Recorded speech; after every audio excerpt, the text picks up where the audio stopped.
তোমার মনে হয় না তুমি তোমার সীমাটা অতিক্রম করে যাচ্ছ? ও মা, বর্দি, এই প্রণাম করছো না তুমি? হ্যাঁ, প্রণাম কেন করছো? অতি ভক্তি চোরের লক্ষণ, সেটা তুমি নিশ্চয়ই খুব ভালো করে জানো।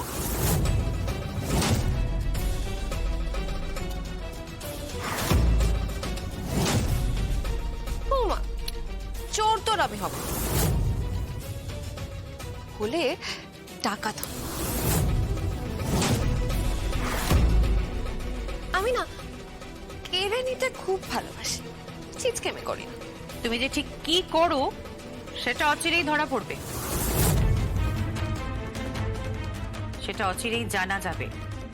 আর তুমি যে বাড়িতে ঢুকে পড়েছো না, সেই বাড়িতে একজন সম্ভব বুদ্ধিমতী তদন্তকারী অফিসার থাকে।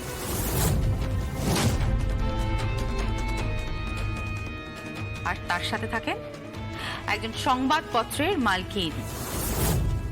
আর তার সাথে থাকেন একজন সংবাদপত্রের মালকিন। আমার কিন্তু খুব ভালো একটা নেটওয়ার্ক আছে জানো। তুমি এখনো বুঝতে পারছো না যে তুমি বাঘের ঘরে ঢুকে পড়েছো। আমি তো বাঘ শিকার করতেই ভালোবাসি বর্দি।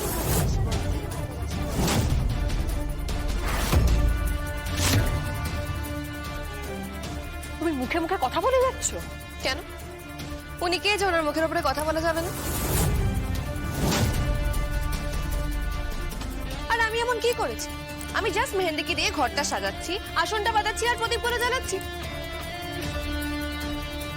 ম্যানেজ করছি।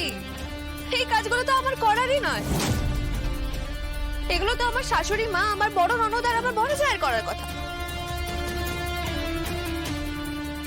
আফটার অল বাড়িতে একটা নতুন বউ এসেছে। Shut up. আমি অনেক চরিত্র দেখেছি, কিন্তু তোমার মতন চরিত্র না আমি কোথাও দেখিনি।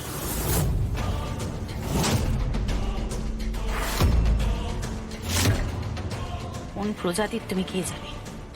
যাই হোক, একটু মানুষ হওয়ার চেষ্টা করো, বুঝতে পেরেছ?